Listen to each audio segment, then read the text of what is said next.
छोड़ी को न पता न के छोड़ी को न डीजे वाला चुमा के में पका रागे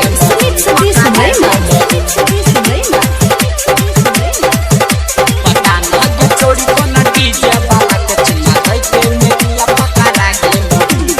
अभी आप सुन रहे हैं लानित म्यूजिक की शानदार प्रस्तुति। आधी आधी राती में ओकरा बाराती में आधी राती में ओकरा बाराती में किया तुए ना धरा गेलही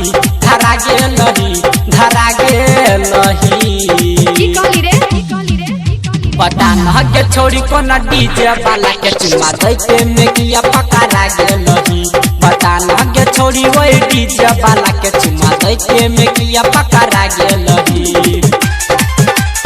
अभी आप सुन रहे हैं लानित म्यूजिक की शानदार प्रस्तुति। पता न के छोड़ी को न डीजे वाला चुमा दैते में किया पकड़ा गेलही। थोड़ा के लाली कान के बाली कहाँ हरेलो तोहर ओढ़नी जाली कहाँ हरेलो तोहर ओढ़नी जाली थोड़ा के लाली कान के बाली कहाँ हरेलो तोहर ओढ़नी जाली कहाँ हरेलो तोहर ओढ़नी जाली। पहले बेर रहरी में बाबा सवारी में पहले बेर रहरी में बाबा सवारी में पूरा सलवार लेटा ले लही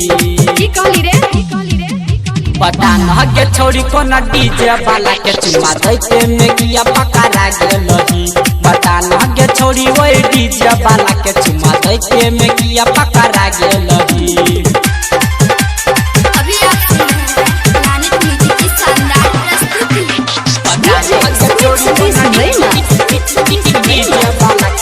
डीजे वाला चुमा दैते में किया पकड़ा गेलही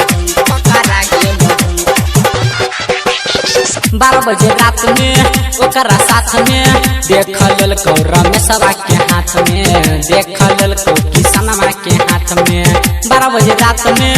ओकरा साथ में देख ललको अंकुशवा के साथ में देख ललको मनीषवा के हाथ में डीजे दिलीप डीजे अभिराज के रमन जी यादव राहुल छोरा के किया तुए ना पटा ले लही